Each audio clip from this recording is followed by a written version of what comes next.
episode of Madge Unmuted. I am your hostess, with disheveled hair, Madge. And as with me as always, or whatever, we have... Now I'm whatever? Okay, fine. Yeah, you are, whatever. We're just going to be short because I want to get to my guests anyway. That's fine.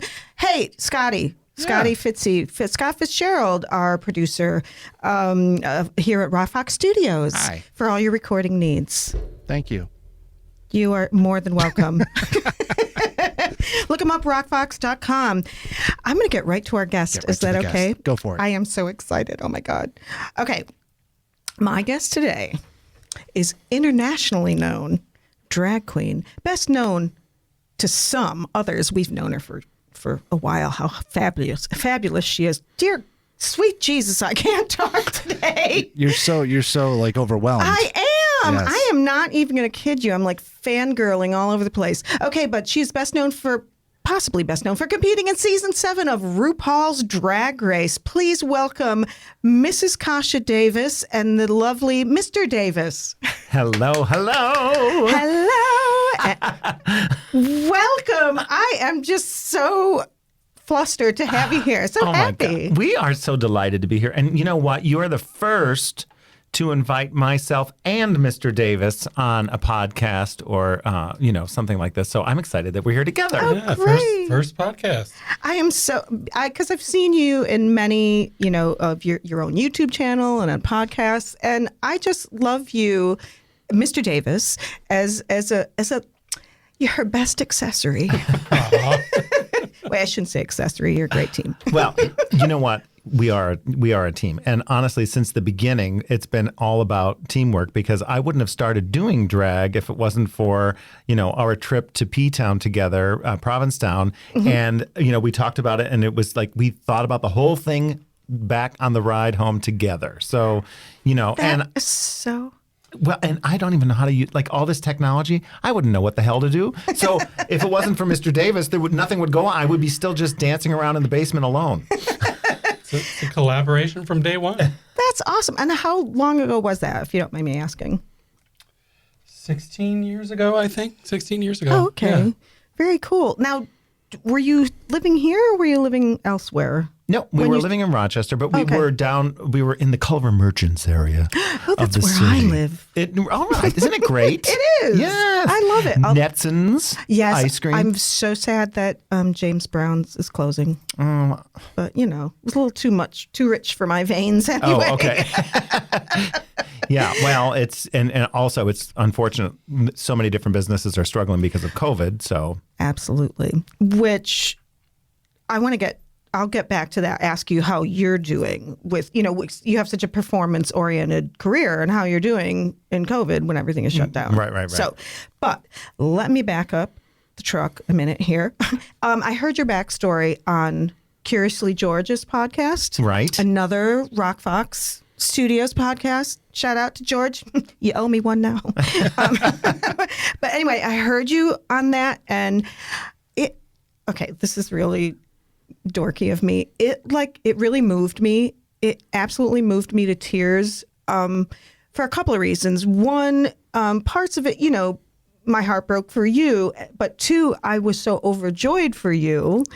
And the other part is my life is similar, not anywhere near as, I'm with the complexities, I should say, but I've had to struggle with being myself my whole life. Right. So I just listened to that and I was so moved. So I don't know if you could, give us the abridged version of that. I don't know how one can do that, but I'm not. So I guess I would say that the most important message that I'd like to communicate as Mrs. Kasha Davis and as Mr. and Mrs. Davis is celebrating your most genuine self. And I don't care if it's no matter what path we're on, no matter our age, our gender, sexuality, however we identify, so many of us can relate to that path. And so that's where I'm glad that, the story, my life story would resonate with you and you're not a drag queen, you know. I'm not a gay man. You're not a gay man, you know. So, but yet, so many of us can share some similar stories, and so I think it's important to share those stories. And essentially, the gist of of my story is that path to loving yourself. Absolutely. And the flaws, the things that. Oh, girl. Yeah. You know, I'm very open about the fact that I'm an alcoholic. And that was something that I realized I needed to address in my life. Mm-hmm. And so I think it's important to share those things so that people can say, wow, this is someone who can still have fun and be sober and different things to that effect. Yes, absolutely. That was me. Like you said, of course, I'm not. I'm just a 55-year-old woman that raised her kids mostly on her own. 3 of them, my ex-husband kind of vanished for a while, and I got all 3 of them in and almost done with college. So, but I had, when he left, there was, evictions and food stamps, and I got a college degree. Right. But, the struggle is real when you have kids. I'm not going to go on about me, but I've been a performer since day one, and I've had that squashed down by, my parents. I've told the story before. When I was going to go to college, my father, I'm the youngest of 5 overachievers ahead of me. Right. And he said, what do you want to go to college for? And I said, I'd like to go for theater. And he said, I'm not going to pay for you to go to college to become a waitress. And I just never forgot that. And it was like, get a real job, do something real. And, I've tried to, since I was 4, I had an alter ego called Peggy Starlight. Ooh, I love her. Thank you. And my siblings still talk about it. And it's like, well, Jesus Christ, if I was Peggy Starlight at 4, what do you think I was supposed to be? Well, are you surprised? I'm already inspired by your story, by what you just shared. I had not heard that before. The only thing I would take out of your story in listening to it is the word just. You said of yourself, I was just XYZ, a mom, you're fantastic. I mean, how many people can say, well, honestly, you're here doing something that you love. I feel like I'm in therapy. I don't know. I think it's important to share that because I have done the same thing, where I almost putting myself down for following what I love and what I've done so far. And so many of us listening, I'm sure, can relate to that. Absolutely. Oh, my God. Yes. So, I need to work on that, the saying, I'm just this. But, I was raised Irish Catholic and everything is, you're awful, you're terrible, you're going to hell, don't ever think you're anything good. And it's something I've been working through. We're all still that endless work in progress. Yeah. So same here. And that's where, I remember as a little boy, girl, gal, girl, boy, fella, being told that I couldn't follow my dreams and that they weren't realistic. Or that there were no examples of the relationship that I have right here with Mr. Davis. Mm-hmm. So and that is something that he and I share in terms of our story of saying, oh my gosh, we can't be who we are because, no one else is. Right. And I have to tell you, I just saw your Thanksgiving YouTube with your daughters and your new soon-to-be son-in-law. That just warmed my heart because that's relationship goals right there. Because I'm a love is love gal, and I love everybody, and as everybody shares love, fucking awesome for you. Right. Sorry. So that just warmed my heart, and you mentioned what's the new son-in-law? Adam. And he is just totally good with everything and feels. Yep. I mean, it's not without a lot of questions and answers, He comes from a real small town, and it was all new to him when he met Jessica, but he's come along and he's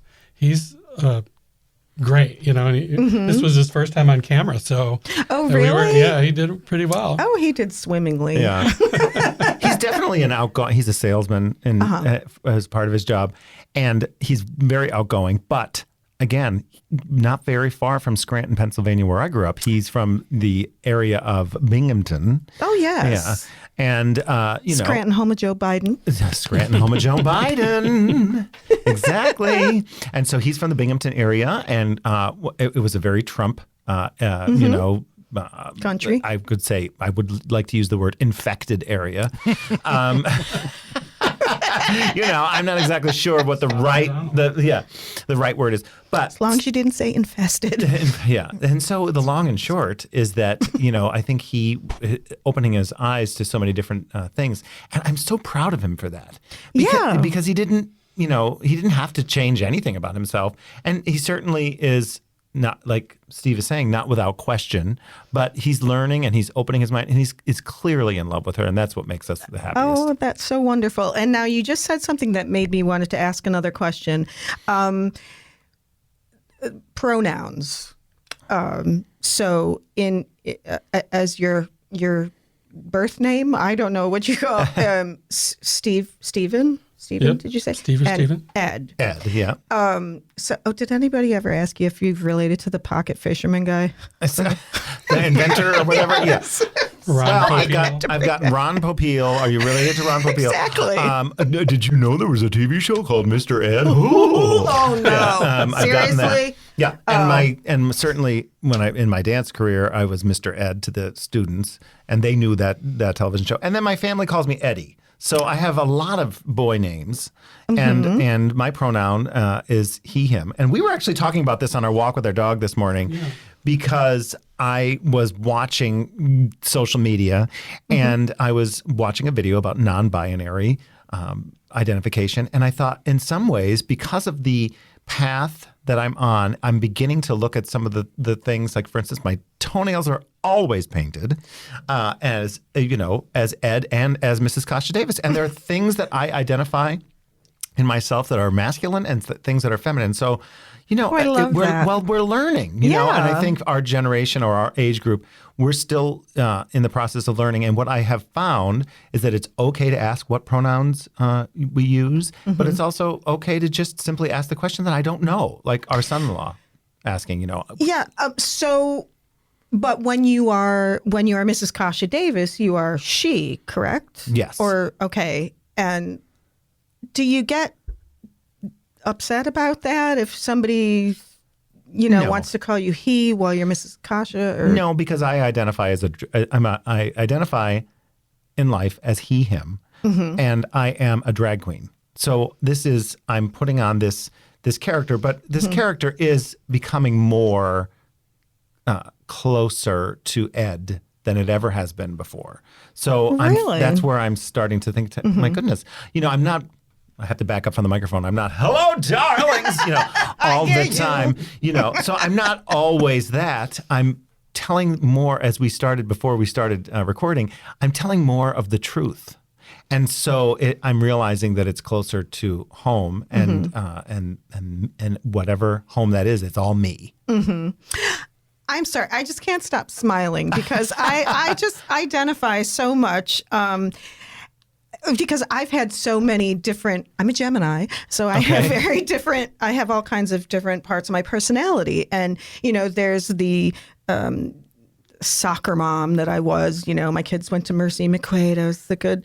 And, but then I'm, I've been a punk kid, punk new wave. I've been, Ethel Merman in my head. I love that. There's no. Yeah. And so, I feel like a guy sometimes. I just want to. So, I just can't stop smiling because I'm trying to blend all those together. And I don't know if you've ever had this. I've had people. Trying to find, your tribe or whatever, Right. people that get you, and you'll have people that'll come in and they'll be, oh yeah, no, I understand. Yeah, you be yourself. You're good. But then they'll make snide remarks at some things, it's like, well, I can tell like you're saying that, but you're not really getting it. Right. So does that bother you, or are you just kind of like, I'll take their baby steps or whatever? Well, certainly things that other people say have bothered me in my life. It bothers me less now the more I learn that it's more about them. Yeah. You know? Absolutely. And it's less about me wanting to get others' approval. And that's certainly not perfect. This one's probably giggling inside because this one said this on Instagram. I'll focus on one negative comment, you know, and there'll be 40 positive comments. Guilty. But I'm like, what's that? You know, that is someone's opinion, and that's okay. Exactly. Let it go. Yeah. Yeah. That's a tough one. I found that because like someone will be, oh yes, no, I love the way you are. And then we'll be out and I'll be joking and laughing. They'll be like, can you not be so obnoxious? No, sorry. That's what I do. Get fucking used to it. Yeah. I mean, we have one life as far as we know. We have to be ourselves. Yeah. And that is the goal. And when there's someone who is so blatantly themselves, like yourself, myself, and we're celebrating that, it truly might make people question, but it's also inspiring many other people. Oh, well, yeah, I hope so. To have the bravery to say, hey, I'm going to, you know, do whatever or act a certain way or be who they are. Yeah. And I think those are the reasons why we're compelled to have a podcast and to dress and drag and to, you know, part of it is our ego, but it's also, you know, I believe, for me at least, that I can say that it's a goal to help others and to share stories so that they can be inspired to be themselves too. I hope so, because and another thing, listening to the podcast with George, that you both had been married before. Correct. To opposites. Right, to women. To women. That's okay. Or not a bad thing. Of course not. No, I'm kidding. How was that such a struggle to realize you were doing something it might not have been your ultimate thing, or I don't know how to word that. Sorry, I'm fumbling here. Or was it easy to realize, oh, this isn't what I want to do, or was it a real struggle? You can go first. I think, you know, it was a different time, and I feel that sexuality is fluid throughout your years, and I wasn't aware that being gay was an option for me, so I just made sure I was going to be straight, you know. And I cared for my ex-wife. I was in love with her, but after a while, as I evolved, I started having feelings, and so it was like, okay, I think it's time to address these and come out of the closet. And that's what I did, you know, and that was probably the most difficult thing I've ever done. Mm-hmm. Really? And may I ask, how was it received? Well, it was initially, I think she was really, she handled it really well. It was shock, though, I think. And then there became some anger. And then eventually I left the house to just put some distance between us. And it was tough because we had 2 small children. Mm-hmm. So, but she's moved past that and we've become still friendly. We have, you know, holidays together, birthdays together. So. And I mean, that just sounds like any sort of breakup that you go through those. I mean, certainly you had an added thing to it, but yeah, I mean, that's how breakups are. There's hurt, there's anger, there's whatever. I mean, I went through it with my ex-husband. And so that's Kasha, did you? Oh, I didn't mean to. No, it's okay. You're right in the middle of I know. dabbing. Something was happening. Did you have a similar experience? So I knew that I was different or loved everyone from the moment I could remember. And then I began to find that I had an attraction to men. And I realized that's wrong. And so I was told at a very early age that I was very feminine. And I was told by my father and grandfather initially, the first people to call me a fairy. And so what I did was I suppressed that. And I was told it was wrong, it was bad, it was bad. And so I asked every girl out that possibly would ever, and they all said no, we're just friends, until finally one said yes, and then I began to fall in love with her. And so much like what Steve is saying, Mr. Davis, is that certainly I started to think, oh, I guess I'm bisexual. I guess that I'm not repulsed by a female whatsoever. Of course, frankly, women were always my best friends, and I started to fall in love with this best friend. And so we had a very good relationship, and for a portion of it. And then we began to grow and realize that we were not being true to ourselves. And she was not satisfied, I was not satisfied, and we were also married at 20 and 21. Oh my goodness. Yeah. Well, that's a recipe for. Yeah. And so, that was that path. But certainly I was trying to please everybody else. And there was this whole side of me that was a secret. And whether it was in restrooms at the mall or back alleys in the downtown area of Scranton, I was, exploring my sexuality that way. And that just made it even worse because it was like, part that sounds fun, but it's also, I was hiding. I was exactly. dirty. I was going to say, it feels dirty, feels bad. Yeah. And then I thought to myself, how can I ever, all I want is to have children and have a family and, have that house and have that Christmas tree, but I can't have that because I have to be in the back alley to feel good about myself, to feel, satisfied. Right. So complete. Yeah.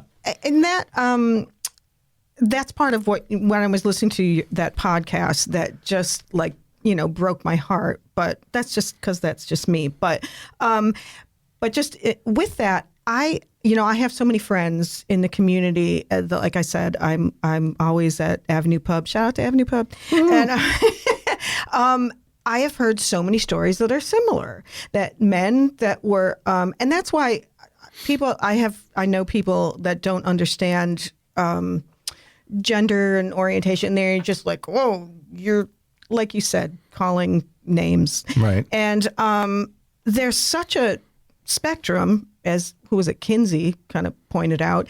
And I have so many friends that were either trying to pretend, oh, okay, I'm supposed to be hetero, so I'm going to marry a woman and suppress these things. Or there's people that I don't know if I feel that way. I never thought about it. Now it's new, And then there's, I have friends from day one that were like, I'm gay, Yeah. And the ones though that break my heart, I've heard this so many times, the stories that the men had gotten married and had children, and the women did not take it well at all, and they turned the children, or the children just turned against them naturally, and they don't speak to them anymore.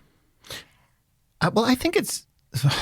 that's totally not, those are just isolated things, but I've heard those stories and it breaks my heart. Certainly. There's so many different stories like that. And I will say how I can relate is that my ex-wife and I, in our divorce process, it was pointing the finger of blame at one another. And we stopped talking completely.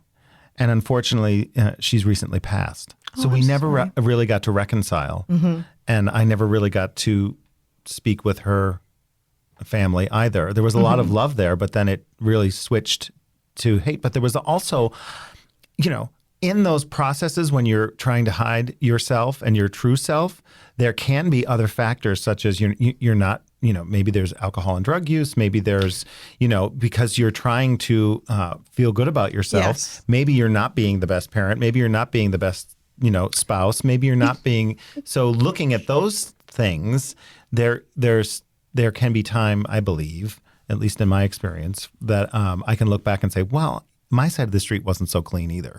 Right. There are three sides to every story. Right. I forget. I was married to a mean alcoholic, and then he left and found somebody else. But I always will still say, well, I probably wasn't any, bowl of peaches or whatever. Yeah. I wasn't any bed of roses either, trying to raise three little kids. And, right. So, but yeah, that's something to think about. But you know what? We'll just we'll love them instead. Oh, absolutely. And I think that, I believe that this morning, another thing that came up, Stephen, can you remember the quote? I know I tweeted it, but it was, I'm going to find it because it was really good. Yeah, it was, if it was your last day on earth, who would you call? What would you tell them? Why aren't you doing it now? Something like that. Yeah. And so if you were going to die soon and had only one phone call you could make, who would you call? And what would you say? Why are you waiting? Stephen Levine. And I thought that was amazing because, so those relationships might have been whatever they were, but that doesn't mean there can't be, some sort of reconciliation or, apologies or forgiveness. And that's because we all mess up. Exactly. I mean, that's one. By the way, can my call be a Zoom meeting? I got a lot of people. Yeah.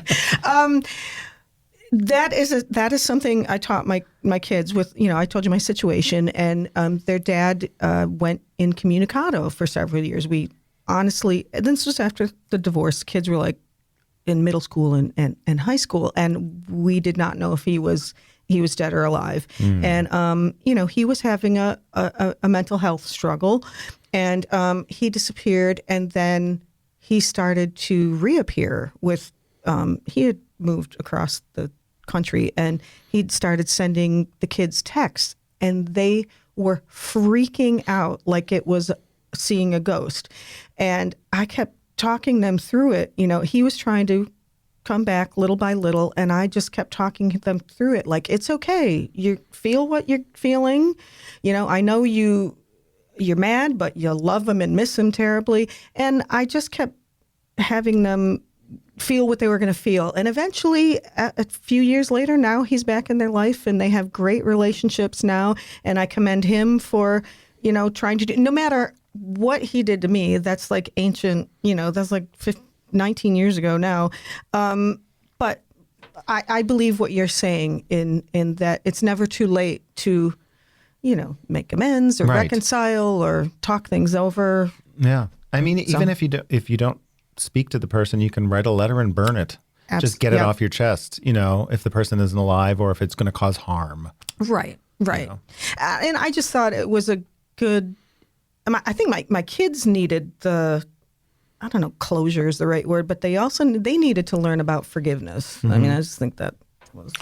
Yeah, on what would have been our 20th anniversary, because we lasted 8 years when we divorced, I wrote my ex-wife a text and I said, this is how I feel. I married you for the right reasons. I never thought I would leave. It was going to be the secret I took to the grave, but that didn't happen. And I want you to feel confident that, I just didn't use you to get kids, which I know she didn't think that, but that was in the back of her mind, Sure. So, sure. I wanted to do that on a Hallmark, time frame, so that our 20th, what would have been our 20th anniversary. And I think that really started the mending that we needed as a family to come together. Yeah.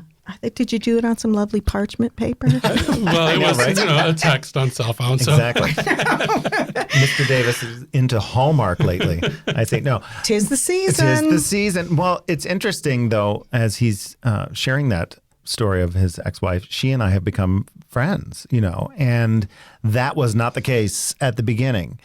Understandably so, but it did last a little longer than I would have liked. But we finally started to see each other's point of view and value and listen more to each other. And recently we went, wedding dress shopping together with our daughter. Who's, and so that was just amazing. And she kept saying over and over, "I'm so glad you're here," which she didn't have to say that. Exactly. I mean, so she's like, bitch, bye. Exactly. So that was very special. And these are moments that I get to share with Steve and Deb. And because they are my stepchildren, but they have a wonderful dad and a wonderful mom, and I'm an additional parent. And so, those are dream moments for me that I get to have, in conjunction with their life, which has been such a gift. Yeah. Oh, that's so wonderful. Oh my God, we've gotten so deep and heavy here today. Well, yeah. But Well, it's listen, good. Listen, we've torn each other apart too. Let me share that. Those are the wonderful things. But she and I can fight. What you do on your own time, I don't want to know. Yeah, we've had those moments too, which is, I think, again, part of the process of getting to know each other and in the situation we were in. So Sure. Do you find it? So are you a team as far as your career? I mean, do you work together and everything, or all the time, or absolutely. and how's that work? I'll tell How's you, that go? and again, it's interesting. All the different things we're talking about today, we talked about it on our walk with our dog. It's like we rehearsed. Premonition. Max must be the psychic that brought us together. No, I will say that, for instance, right now in COVID, we have just recently been nominated for Best YouTube Channel by World of Wonder, which is the parent company for RuPaul's Drag Race. And, we're amongst other So individuals. excited. Thank you. Other individuals who have, millions of followers. So we're very, honored to be nominated, but the likelihood of winning, we'll see. But the reality, exactly. No, I know. There I am saying just this many.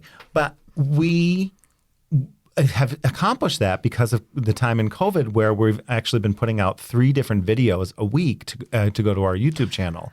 And 3 4 different separate types of Right, that's what I was going to say. So you have the Monday. I'm sorry. What's Mondays with MKD? Mondays with MKD? A reverse makeup tutorial. Yes, I love that one. Thank you. And that one just stemmed from the fact that I know I'm not a great makeup artist, and a lot of the drag queens out in the world do. I do what I do, and I'm happy with it. I think you look fabulous. Well, thank you. But much better than mine. No. I wore red hair for you today.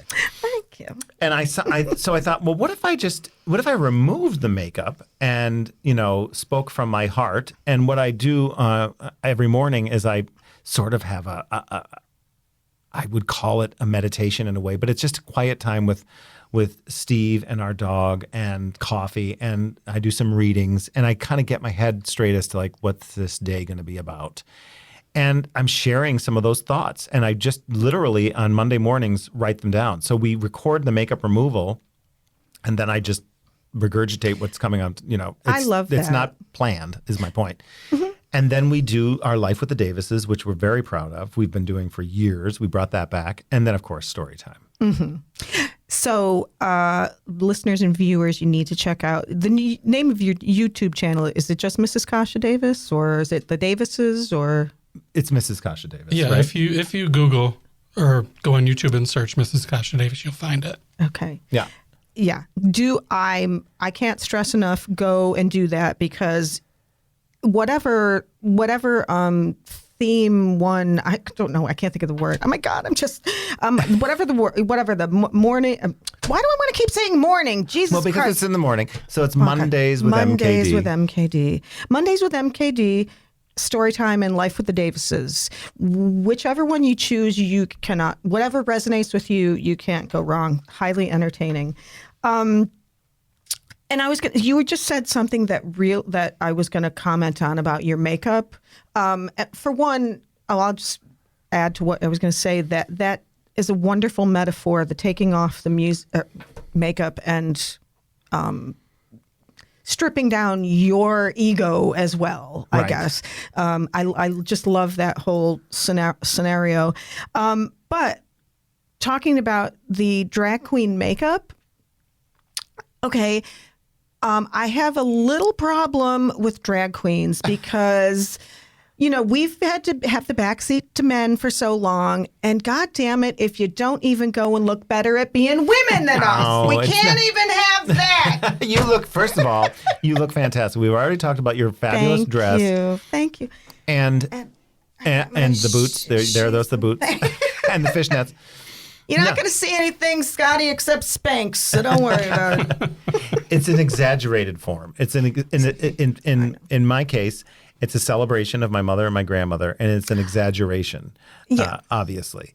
And so it's always fascinating to have any kind of a transformation, right? Mm-hmm. We all like to Google like whatever kind of transformations, and hair and makeup are fun. And, Mm-hmm. so women get to do that on a daily, and if they choose. Sure, And it is amazing, the different types of transformation. And Mm-hmm. so no one would ever walk around with the amount of makeup I have on, or duct tape, or You'd be surprised. or padding, So, but it's, No, I know.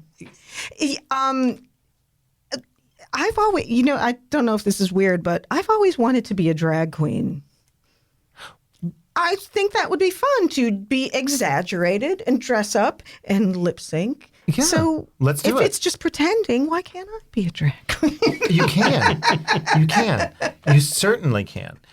There are, as termed bio queens, so females dressing in drag as an exaggerated form or character in their gender. Or their chosen gender. Some are become drag kings, etc. But if you think about Tina Turner, Cher, Dolly Parton, you can't tell me that's not drag. Exactly. Yes, absolutely. Each one of them are wearing wigs, makeup, and Bob Mackie.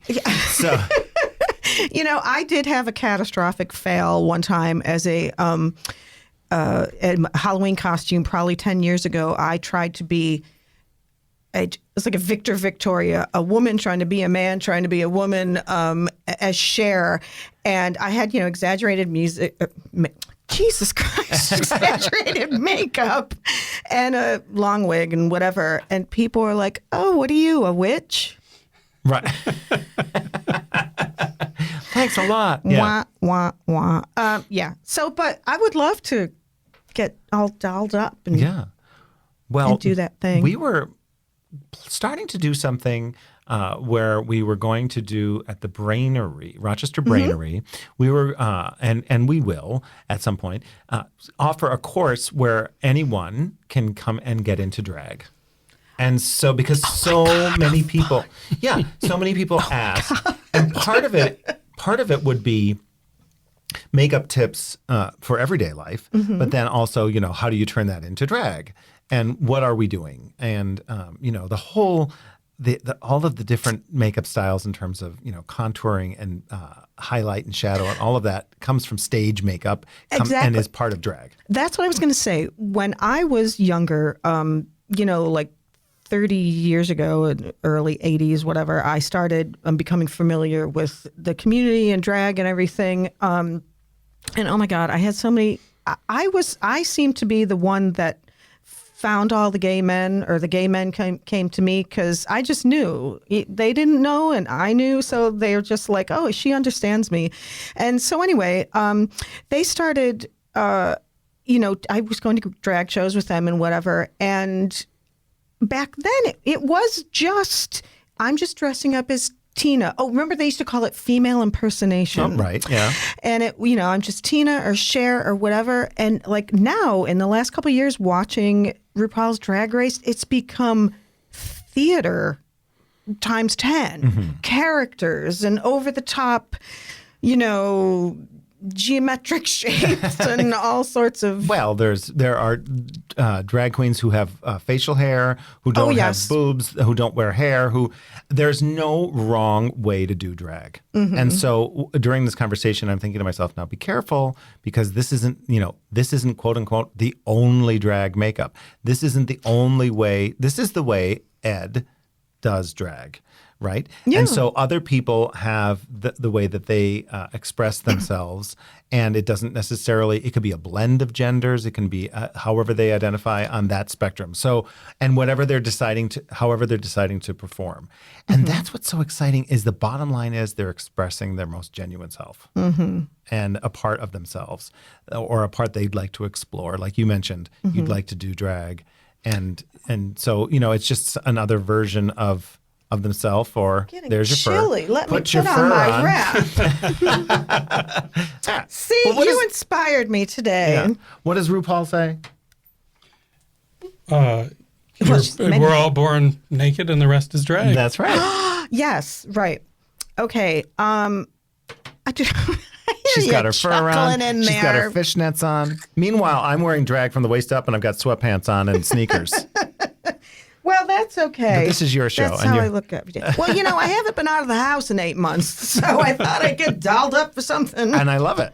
Thank you. I appreciate it because I have had this when you did your original International Housewife or what is that you call International Celebrity Housewife. So, yes.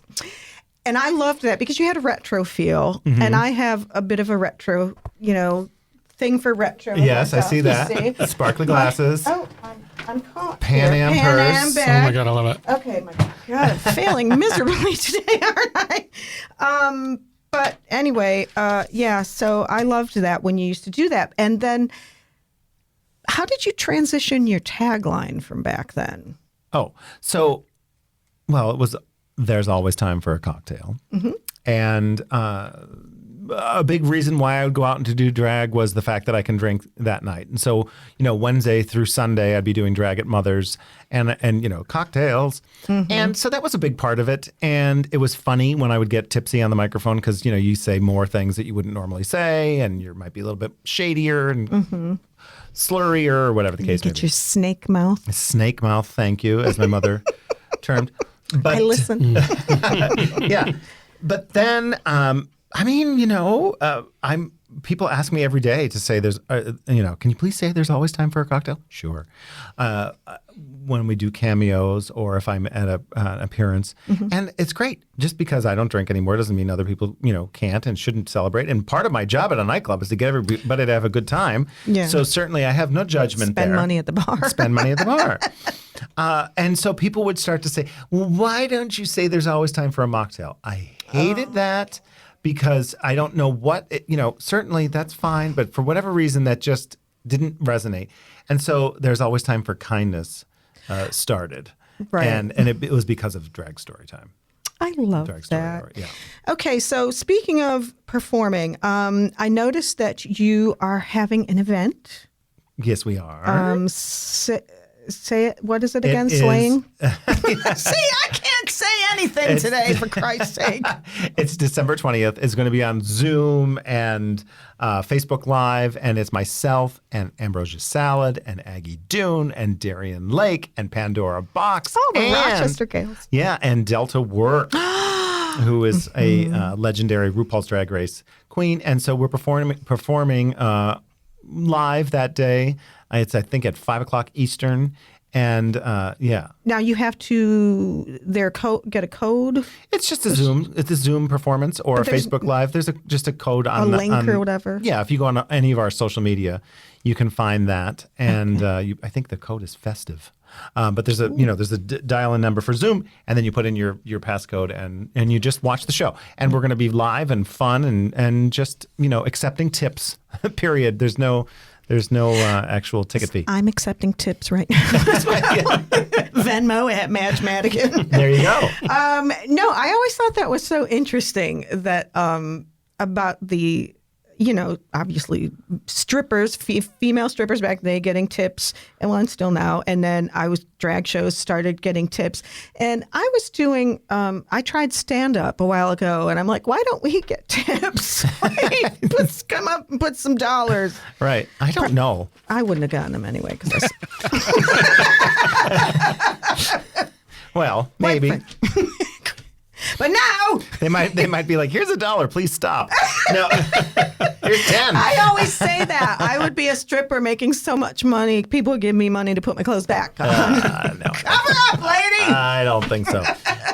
No, but it's interesting because it was always funny to us to you realize, was it a good performance based on how much money you made on the tips, and that's how the other queens would judge. Oh, she got tipped. Oh, she's 10s and 20s, and every drag queen lies. They're like, Oh, I sure. made so much. No, you didn't, bitch. You made $5. I Seriously, saw you it. got a roll of quarters, girl. Yeah. They threw it at you to shut up. And so now I'm at the point where, like, if I like the song, I do it, and that's it. And then if I'm enjoying it, other people will enjoy it. And I whatever happens with the tips. Yeah. It's, That's good. So, how are you doing? I mentioned at the top of the show how you're managing with COVID, with performances being. well, fortunately, Mr. Davis is still fully employed and working from home. Yay! Yeah. I have a 9 to 5, but luckily I can do it online. So Oh, gee, can I ask what you do, or do you not want to? no, that's fine. I work for Ortho Clinical Diagnostics. We manufacture equipment for laboratories. So I work in the customer and service documentation department. Oh, fantastic. Mm-hmm. Good. And I still can't remember all that, but I try. He works at a computer. That's all. He's on the phone. Right. He's a Time Life operator. Well, and he's the business of Mr. and Mrs. Davis. So he's got the spreadsheet and how much did you make and what's the tips and put this into the spreadsheet and you can't spend any more on drag. Well, that's... I don't think I've ever said that. Well, I might have thought it. But. Yeah. We got the beauty and the brains. Yeah. No, but... But you each crossover have each. You're sweet. Sorry. I have no... In terms of the business aspect of things, I'm a Pisces, so I just dream. And I think if I buy this wig, we're going to be so successful. Wrong. I hear you. So unrealistic dreamer. And I think that is where we balance as a couple. But in terms of the aspect of working right now, because we're putting out so much more content, I believe that is why I'm getting more requests for Cameo messages. I couldn't think of the word either. Cameo messages, but then also doing some online work with the colleges and appearances like that. So, I think if you, in my situation, just being out on social media as much as we have, it's almost like, I'm not giving up. And that has been a thread in my life. And something my parents taught me. I think it's that Scranton mentality of, Pennsylvania Dutch. Yeah, get in there and work. And that's my mother's from Bethlehem. My whole side of the family's from there, so I know. So So and we've got a couple other really fun projects that we're hoping that are dreaming. We've got one where we're being courted and we're auditioning, I guess, in a sense, to be a part of a show that is called So I Married a Drag Queen. Oh, my God. Yes. So fingers crossed, positive energy. There was a look. Yeah. Mr. Davis will be out and about with me on this show and our children and his ex-wife, Deb. So that would be fun. Oh, my God. And there are other drag queens across the country and their husbands. And so that would be fun. And I'm working with hoping to put Imagination Station, which is our story hour, to do a children's show, which would be a mixture of Pee Wee Herman / Mr. Rogers. That's a dream. That's a dream project for us. And again, to provide something that was not available for anyone yet, because it would give parents the opportunity to see that there's a place for their kids to grow and to be themselves. And it also really, back from the beginning of this podcast, the idea that, if everyone can be themselves, and if somebody is a little bit different, to treat them with kindness. Exactly. So. Just a thought I had on that. Yeah, absolutely treating people with kindness. That's like one of my ultimate things. I've often heard just be yourself, And there's some people, how do I put this? They're like, well, I'm just going to be myself, but nobody likes me. I think it's expectations. Like, if you think, I'm just going to be myself and never take a bath and whatever. And okay. But no girls will date me. I don't know what's wrong. Well, if you want to totally do that, then don't expect, but there's sometimes you have to just kind of, it depends what you want to do. I mean, don't you think? Am I not making any sense? I think I'm following you. But when we went down the bathtub lane, I got a little lost. No.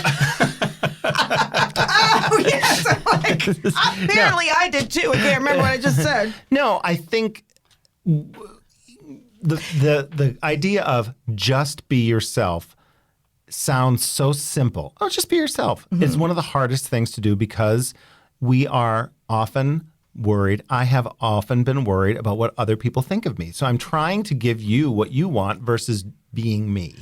Right. And I guess the what I had in my head that obviously you can't hear why I said, because I have children and they're 26, 23, and 21 now. And I always was trying to teach them, be yourself, you be you, go for what you want. But I also knew that, when I was in college, like I was a punk kid and I had my sides of my head shaved and long hair in front, it was the early mid 80s. And I wanted to be, I wanted to work in, be an executive. Well, who's going to hire my ass with a shaved head? You know what I mean? It's like, Right. You have to decide what you want to do. It's like, if I want to go work in a record store, then freaking shave your head. I'm not trying to put a damper on it or anything. I'm just trying to say what I was trying to teach my kids, that, don't get mad at the world, because you can think what you want and other people think what they want, but they don't always necessarily match. Yeah. I don't know. I know what you're saying. And I think it also comes from our generation. Things are changing. People are having less expectations with regard to dress code and Right. and to appearances. And there's certainly truth to what you're saying. And some companies will not hire you if you have a tattoo. Yeah. A visible tattoo, those types of things. I worked for that company. Yeah. And so, but I believe that is in some ways changing. But yes, sometimes you have to look at, the culture or the dynamic of the career you're going into, and you may have to, conform to some of those things. But maybe if you're being yourself, you'll choose not to go down that avenue. And and so I see what you're saying. Exactly. Yeah. Oh my God, in my feeble way. Sorry. Okay. So I guess I will just ask you if you have anything else coming up. Well, you know what I want to say at the end of what we just talked about? Mm-hmm. One of the things that I have learned and that I'm speaking with friends of mine about, actually, ambrosia salad, who's... I love ambrosia salad. Yeah. Here we are, we're getting into our 50s, and there's always time to continue dreaming. It doesn't matter what age you are, but the fact of the matter is, if you love something, you can make it be a part of your life, whether it's a career or something on the side. And if you do and follow what you love, you can be a success, and those dreams can come true. And it's taken me some time to believe in myself enough to say that that's a possibility. But it's important to say, because, I did do a lot of conforming to fit into other types of jobs over the years. And now the more that I wholeheartedly say, this is who I am. I've been asked in an airplane, or I've been asked, what do you do? And I would say, I'm an entertainer. Or it's sort of like comedy, and then they're like, of course they have more questions. Yeah. And they want, of course, if you ever say comedy, they're like, well, make me laugh. And I want to be like, I'm not on the clock, Yeah. But then if I dare say, if I was on RuPaul's Drag Race, I would feel this immediate judgment. And now, I was recently at a doctor's appointment one time, and she said to me, she was like, so what's your career? I said, drag queen. And she was like, no one has ever confidently just came out and said that to me. And I have been I've been a doctor for this many years. And I felt so good. I'm like, I don't give a shit what you think. This is who I am. This is what I do. And guess what? I'm actually making a career out of it. Mm-hmm. And I've had not just family members, parents, other family members, friends, but other peers within the drag community say, you can't make a career out of being a drag queen. That's what other people sometimes do because of their insecurities. They want to tear you down. Follow what you love. My point is, on that long rant, is do what you love, follow what you love, and your dreams can come true, period. Just along with that, one of my favorite quotes, I don't know if you've ever seen the clip of it. It's Jim Carrey giving a commencement speech, and he's talking about his father. Have you ever seen this? Okay. He's talking about his father, saying that his father always wanted to be a comedian, and he thought his father could have probably been the best comedian there ever was, but his father, did the thing you do back then, worked for IBM and was an accountant and whatever, and he got fired. And then, I don't know, he went and tried something else, but then Jim Carrey summed it up with saying he learned from his father. His father said, you can fail at something you hate. Why not try something you love? Perfect. And that's me because, you know, with raising the kids by myself, I had to do what I had to do. Right. You know, that didn't involve the pole or a corner, but I thought about it. Yeah. But then again, it would have been like, here's $1. Put your clothes back on, honey. But no, I did. I worked jobs that I hated. It was all, you know, doing marketing for people and, you know, people that just talked down to me, treated me like shit, you know. And I just took it because I need to feed my kids. Mm-hmm. But after my kids left, I was like, okay, you can do whatever the hell you want now. And there was a lot of crying and collapsing and who the hell am I? But I don't know what it was, that Jim Carrey quote that caught me one day that, like, why not do my dream? You know, you may not get paid for it at first, but just make it into something. And that's, I went to college for radio and TV, and I always thought I was going to be this fabulous DJ or talk show host or whatever. And, well, fuck it, I'm going for it now. Yes. And 55. Good for you. And I'm inspired by that. I truly am. And I think other people listening are. You know, that whole path, when we think about our careers, sometimes we can look back and say, ugh, I did this and it was not. But each of those things taught us something about what we're doing right now, and it can be useful. Absolutely, it can be useful. So, speaking to those of us in our age group, we can still dream, and those things are just, you know, those things are building blocks and experiences that can help us to be more successful today. It's fine. Absolutely, you know? I agree. Yes. Yes. I can't add on to that any better. I was going to try to do it. I'm just like, quit while you're behind. So yes, I want to thank you so much. I could just talk to you for hours. I would love to have you on again sometime in the future. We just chat. So as we're wrapping up, anything, I've tried to say this before. Do you have any other projects coming up other that you didn't mention before? Or? No, the only other thing that I would say, you know, follow us on social media. Mm-hmm. And if you look up Mrs. Kasha Davis, you can certainly see where you can follow and like our things that we post. And again, the last project that I was going to mention that is coming out is a documentary, and it's called Workhorse Queen. And so it's coming soon, is what we're told. And we're excited about that. We laugh because it's been coming soon for a couple of years. But I don't understand the documentary business. And apparently there's a lot of things and filtering that has to be done because of, you know, this old bag. But get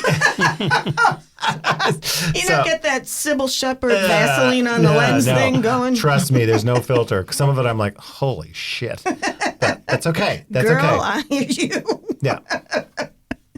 So, well, great. And Mr. Davis, any parting words of wisdom?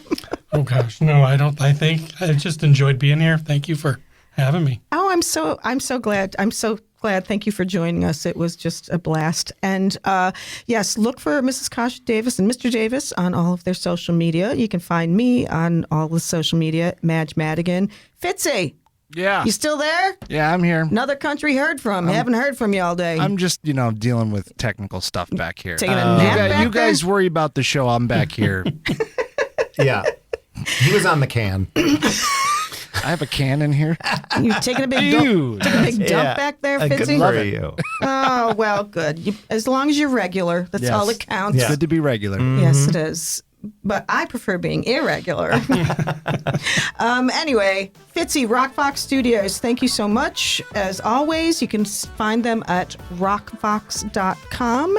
And again, thank you to my guests. And we will see you again next week. Until then, have a great week, everybody. Thank you. Bye-bye. Thank you. Bye-bye.